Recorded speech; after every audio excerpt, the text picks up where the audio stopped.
పిల్లవాడు బాగా పెరిగాడు, యవ్వనంలోకి వచ్చేసాడు. రాజుగారు వృద్ధుడైపోయాడు. అప్పుడు అనుకున్నాడు, ఇంకా నేను ఎంతకాలం పరిపాలన చేస్తాను, ఇన్ని సంవత్సరాల నుంచి పరిపాలన చేస్తున్నాను, మంచి పేరు వచ్చేసింది, గొప్ప యశస్సు ఉంది, మంచి కుమారుడు కూడా బాగా నేర్చుకున్నాడు, విషయాలన్నీ మా తల్లి బాగా బోధించింది, ఏ సంవత్సరంలో ఏం చెప్పాలో చెప్తూ వచ్చిందండి. ఇది తల్లి యొక్క విద్యాబోధ ఎంత గొప్పగా ఉంటుందంటే పిల్లవాడికి ఒక్కటి కూడా రాకుండా ఉండదు, అన్నీ వస్తాయి తల్లి.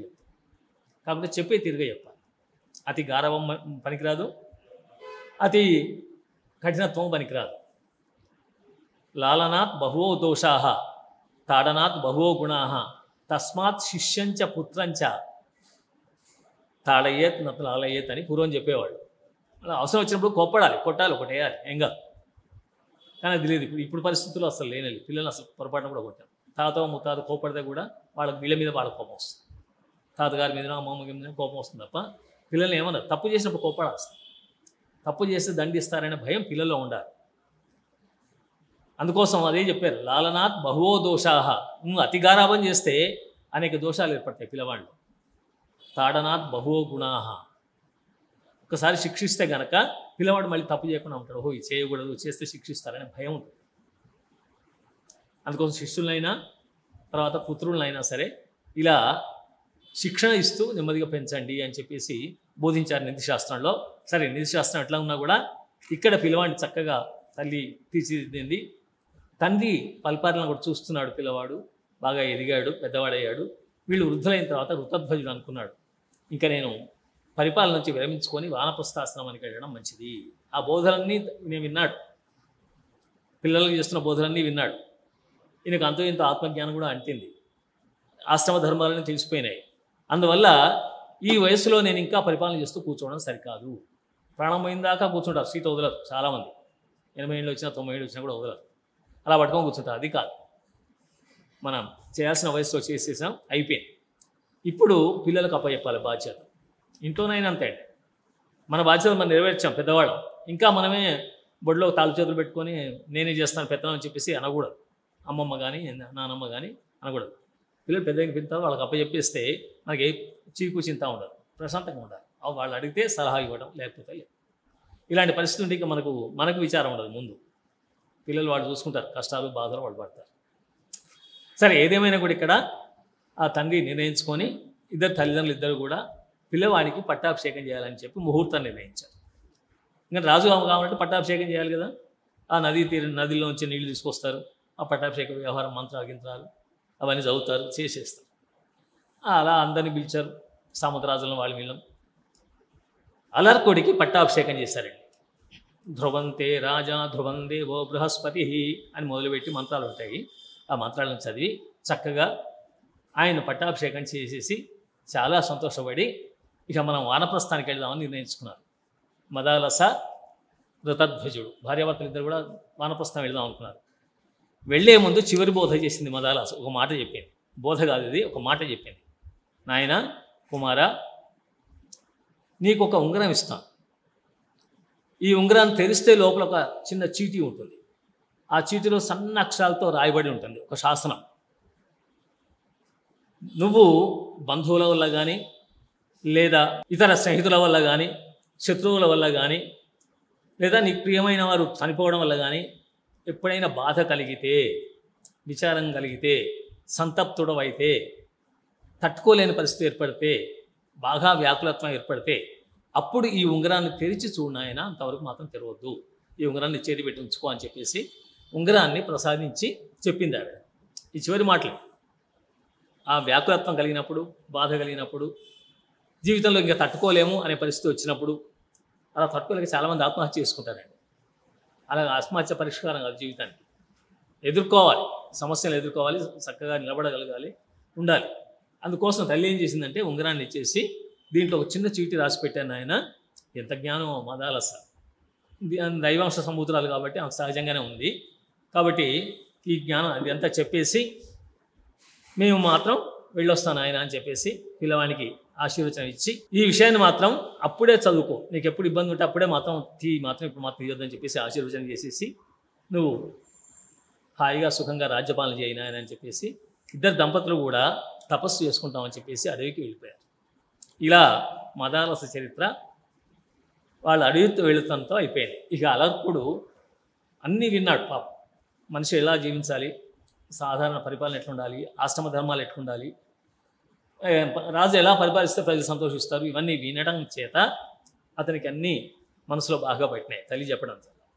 అందువల్ల పాలకుడు అయ్యాడు. కాబట్టి త్వరలోనే మంత్రులను వాళ్ళని వీళ్ళంతా సీనియర్ మంత్రులు ఉంటారు, తండ్రి దగ్గర పనిచేసిన వాళ్ళు ఉంటారు. ఇప్పుడు వాళ్ళని నేను గౌరవిస్తూనే వాళ్ళు ఎలాంటి వాళ్ళు తెలుసుకోవాలి. ఇది చాలా నిజంగా కష్టమైన పని, కత్తి మీద సాము లాంటిది. వాళ్ళకి వ్యతిరేకంగా ఉన్నట్టు కనిపిస్తే వాళ్ళు ఎక్కడో పూలలు పెడతారు. ఇది ఎట్లా ఉంటుందంటే చుట్టూన్న వాళ్ళే మనకు ఆప్తుల్లాగా ఉంటారు, కానీ వాళ్ళే ఎప్పుడు ఏం చేస్తారో చేయడు.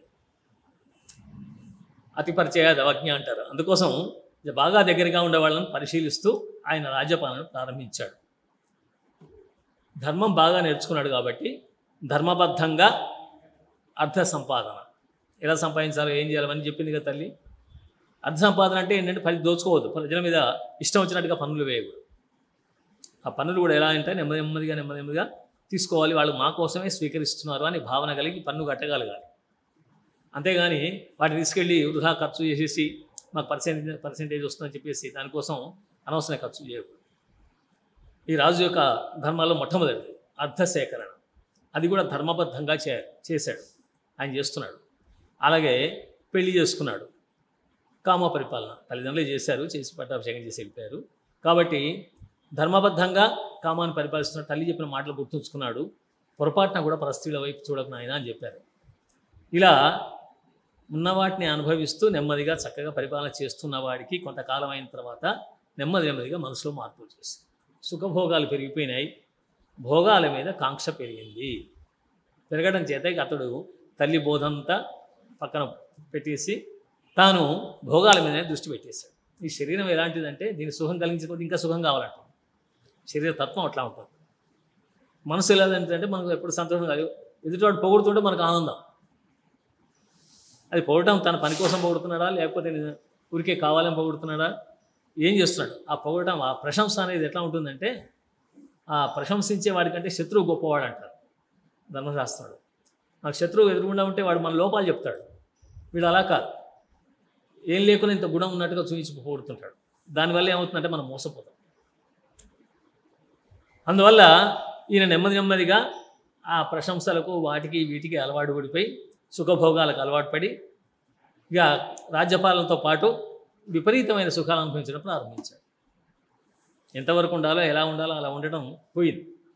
అలా వచ్చేసరికి ఆయనకి ఆ భోగలాలసుడిగా మారిపోయాడు అలర్కుడు. అంతటా అనిపించింది, ఇదేంటి అంత మంచి తల్లి రథధ్వజుని అంత బాగా పరిపాలించాడు, వాళ్ళ నాన్నగారు శత్రుజితో అంత బాగా పరిపాలించాడు తాతగారు, వీళ్ళందరూ పరిపాలించిన ఈ రాజ్యంలో ఇతడు కూడా మొదట బాగా పరిపాలించి రాను మొత్తం కామతృష్ణతో లేదా భోగతృష్ణతో జీవిస్తున్నాడు. ఇతను కోరికలు నెరవేర్చుకోవడమే ఈ రాజపదవి యొక్క లక్ష్యంగా భావిస్తున్నాడు. ఇదేమిటి అని చెప్పి ఆశ్చర్యపోతున్నారు, జనమంతా ఆశ్చర్యపోతున్నారు. ఇలాంటి స్థితి ఎందుకు వచ్చిందంటే శబ్దస్పర్శ రూపరస గంధాలు అనేవి మనిషిని లాగేస్తాయి. తన్మాత్రడు చాలా కష్టం. సంగీతం వినడం మొదలుపెట్టాడు. ఆ సంగీతం ఇంకా వినాలనిపిస్తుంది. రోడ్లు ఊడ్చే వాళ్ళు కూడా పాటలు పెట్టుకొని ఊడుస్తున్నారు. మీరు చూసారో లేదో, గమనించారో లేదో, సెల్ ఫోన్ పాటలు పెట్టుకొని రోడ్లు ఊడుస్తున్నారు. తర్వాత కూరలు అమ్మే వాళ్ళు కూడా వాళ్ళ దగ్గర ఫోన్ ఉంటుంది, వాళ్ళు కూడా పాటలు పెట్టుకుంటారు. ఇలాంటి స్థితి, అందుకు అంత సంగీతం దాసులు కావాలి. ఆ శబ్దం అంతా ఆనందంగా ఉంటుంది వాళ్ళ మనసుకు, దానికి ఆకర్షితులు అవుతున్నారు. అవసరం వచ్చినప్పుడు మిగతా పనులు మర్చిపోతారు. టీవీ పెట్టేసి టీవీ పాటలు వింటూ వంట చేసి ఆవిడ పాపం ఆ టీవీలో ఏదో సీన్ రాగానే పరిగెత్తి వచ్చేది. అది మొత్తం మాడిపోయి కంపు వాసన వస్తుంది. ఏంటి అంత వాసన వస్తుంది మీ ఇంట్లో అని పక్కింటి వాళ్ళు చెప్పారు. అప్పుడు పరిగెత్తి వచ్చేసింది, అయ్యో అంత మాడిపోయింది. కారణం ఏంటి? దృష్టి, చూడటం, రూపం. అక్కడ రూపం టీవీ చూస్తుంది, ఆ టీవీ చూసి అన్ని మర్చిపోతారు, లోకమంతా పోతుంది. సమయపాలన ఉండదు, మిగతా విషయాలు ఉండవు, ఏమి ఉండదు. శబ్దం విన్నా, రూపం చూసినా, స్పర్శ తగిలినా. ఫ్యాన్ లేకుండా ఉంటామండి సమ్మర్లో, ఫ్యాన్ కావాలి. ఫ్యాన్ కూడా సరిపోదు, కూలర్లు పెట్టుకుంటారు, కూలర్ కూడా సరిపోవు, ఏసీలు పెట్టుకుంటారు. ఈ శరీరానికి మరీ సుఖాన్ని అలవాటు చేస్తున్నాం. చేసిన కొద్ది ఏమవుతుందంటే శరీరం బలహీనం అవుతుంది, అది లేకుండా ఇంకా జీవించలేము అనే స్థితికి వచ్చేస్తుంది. ఆ అలర్కుని పరిస్థితి అలా అయిపోయింది. ఈ శబ్ద స్పర్శ రూప రస రుచులు తిన్నా కొద్ది ఇంకా కావాలి ఇంకా కావాలి. మొన్న ఒక ఆయన గద్వాల నుంచి వచ్చాడు, కవి పండితుడు. ఆయన బుక్ రాశాడు, అమ్మ జోహర్లు అని రాస్తే ముందు మాట రాస్తాడు. దాన్ని తీసుకొచ్చి కాపీ ఇద్దామని వచ్చాడు. ఆయనకి ఏదో సన్మానం జరిగింది ఆనందబాగ్లో. కాపీలు ఇస్తాను సార్, మీరు ముందు మాట రాశారు కదా అని చెప్పి తీసుకురావడానికి వచ్చాడు. సరే ఆన్లైన్లో పంపిస్తే ఆన్లైన్లోనే వాట్సాప్లో పంపించేశాను. అది నాకు గుర్తు కూడా లేదు. వస్తాను సార్ అంటే రండి అన్నాడు. కూర్చున్నాడు. నాకంటే చిన్నవాడే. 2 సార్లు ఆపరేషన్ అయింది, హార్ట్ ఆపరేషన్ అయింది. తర్వాత కిడ్నీ కూడా ఒకటి చెడిపోయింది అంటున్నాడు. అయ్యా నువ్వు ఏమేమి తింటావంటే అప్పుడు చెప్పాడు, నేను రోజు మిరపకాయ బజ్జీలు తింటానండి, హాయిగా స్వీట్లు విపరీతంగా తింటానండి, విపరీతంగా షుగర్ ఉంది ఆయన, అవి మానలేడు. నేను అన్నాను, వీటిని నియంత్రించుకుంటే నువ్వు హాయిగా చక్కగా జీవించేవాడు కదా, ఎందుకంత తాపత్రయపెట్టి తిండిని అలా చేస్తున్నావు? నూనెలో ఉడికిన పదార్థాలు తిన్నా కొద్దీ ఈ బ్లాక్స్ ఎక్కువ అవుతాయి. ఆ నూనె పదార్థాలు పక్కన పెట్టవచ్చు కదా. ఇంకెందుకంటే ఏం తిండి తినకుండా బతకడం ఎందుకండి అన్నాడు. ఆయన నీ ఆయుష 62 ఏళ్ళకే పోతున్నాయి, మనం చెప్పలేము, నీ కర్మ అని చెప్పేసాను. ఏమంటే ఇంకా అంతకన్నా ఏమనలేం కదా. టీచర్గా పనిచేసేవాడు, రిటైర్ అయ్యాడు ఈ మధ్యనే. అలాంటి వాడు కూడా రసాన్ని నిగ్రహించుకోలేకపోతున్నాడు, నాలుకని నిగ్రహించుకోలేకపోతున్నాడు. జిహ్వోపస్థలు కనుక నిగ్రహించుకోగలిగితే మనిషి హాయిగా సుఖంగా జీవిస్తాడు. అవి నిగ్రహించుకోలేనప్పుడు, తెలియనప్పుడు మాత్రం ఇబ్బంది పడతాము. తెలిస్తే మాత్రం మనం జాగ్రత్తగా ఉంటే. అందుకే షడ్భాగంతో మనుష్యాణం సప్తమం దైవచింతనం. 6 పాళ్ళు మన చేతిలో ఉంటుందండి ఏదైనా. ఆ 6 పాళ్ళు కనుక మనం ప్రయత్నం చేయకపోతే మనం దెబ్బతింటాం. దైవచింతనం అట్లాగా ఉంటుంది, అది ఉండాల్సిందే, తప్పదు. మనం చేయలేని కొన్ని ఉంటాయి, అది భగవంతుడే చూస్తాడు. కాబట్టి ఈ భోగలాలసత్వం అనేది శరీరానికి అలవాటు కావడానికి ఈ తన్మాత్రలే కారణం. ఎందుకంటే పంచభూతాలతో నిర్మించబడిందిగా శరీరం. శరీరానికి స్పర్శ కావాలి, కళ్ళకు మంచి రూపం కావాలి, చెవులకు మంచి శబ్దం కావాలి, ముక్కుకు మంచి వాసన కావాలి, నాలుకకు మంచి రుచి కావాలి. ఇవాళ ఏం కూర ఏం బాగాలేదు అని చెప్పేసి అనేస్తాం. ఇంత కష్టపడి ఉండింది రోజు బాగుంటుంది కదా, ఒక్కరోజు బాగాలేకపోతే ఏమిటి అనేసరికి మనసు నొచ్చుకుంటాం. రోజు కష్టపడే వంట చేస్తుంది కదా ఆవిడ. ఆ మాట అనుకుంటే ఏం పోయింది? నెగిటివ్ మాటలు అనకుండా ఉంటే వాళ్ళు సంతోషంగా ఉంటారు.